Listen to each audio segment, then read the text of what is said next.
大家好，欢迎来到我的频道，我是健身。今天是2025年7月17号星期四，今天要来修理破碎机的刀片轴承。目前这边转起来感觉已经有一点紧了，所以我想要把它做一个简单的维修。大部分都是轴承生锈造成的问题，所以我们直接把它拆下来。不算是卡得很紧，所以用手就可以把它转下来了。那有一些它卡得比较紧的话，你可能就是要有一个工具。好，那这样子我们就将这个刀头拆下来了，看一下，真的有一点紧。这边稍微讲解一下，它里面有一个垫圈，更换轴承的话，我们要先把这整个把它逼出来，它本来是在里面的，那我们就是用这个。先把这一组逼出来，因为它这边的空间比较不足，那它这边照理来讲它是卡进去而已，但是我稍微加热要把它拔出来，拔不出来，变成我要稍微把它敲一点点空间下去，才有办法把它拔起来。接下来我们把这个拔起来以后，那我们就可以把轴承拔起来做更换。那目前看起来它是还可以，可能缺油而已。那我们就是稍微把它逼出来一点点，然后把外面这个轴承套把它拆开，注点油。让它润滑一下，这样应该就可以了。那我先把它逼出来。那我们这边就是找一个螺帽，把它套上，这样子我们在退的时候就比较不会破坏到它的螺纹。接下来我们就直接这样子稍微把它弓出来一点点，这样应该就可以了。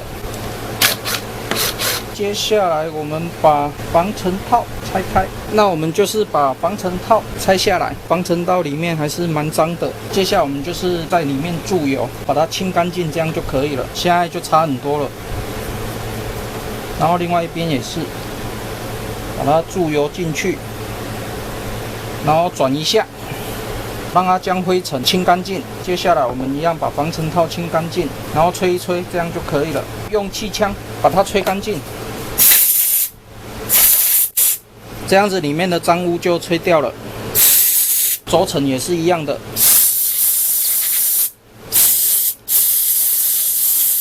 稍微转一下，它整个顺滑度就提升了。接下来我们把它注入黄油，另外一边也是，这样子理论上就可以了。接下来我们把防尘盖再盖回去。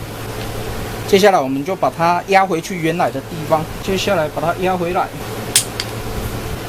这样应该就可以了。压回来，感觉不会卡卡的，理论上这样就 OK 了。那我们把外表清一下，接下来，那我们直接再把这一个压回去。这一个要反向压回去的话，这边就用这个方式就可以了，边还是可以夹得住的。那我们就把它慢慢逼回去。这边要稍微看一下，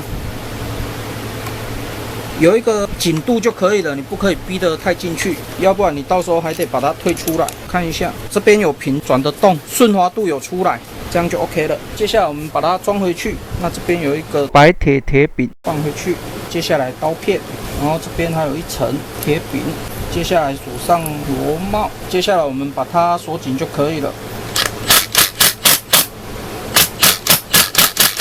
这样子就维修完成了，整个顺滑度都有出来了。接下来我们把它装回去，装回去之前我们先把其他的油喷掉。它这边还有一个欧环，我们要把欧环装回去，要不然会漏水。那欧环看起来目前还是正常的，所以我们直接用原先的就可以了，不用换。接下来把它装回去，锁上底盖。那这样就维修完成了。这个本身也不用卡得特别紧啊，如果要锁得特别紧的话，我们还是要有一个工具。目前我还没有做那一个工具啦，所以不管这个怎么弄都是比较难弄的，所以我们就是直接用手把它压紧就好。那稍微敲一下。那等我有空，我再来做这一个的拆卸的工具，这样子以后就不用敲得那么辛苦了。那我这一篇破冰机刀片轴承简易维修分享影片就分享到这边为止。那如果你喜欢我的影片的话，敬请订阅和分享，谢谢。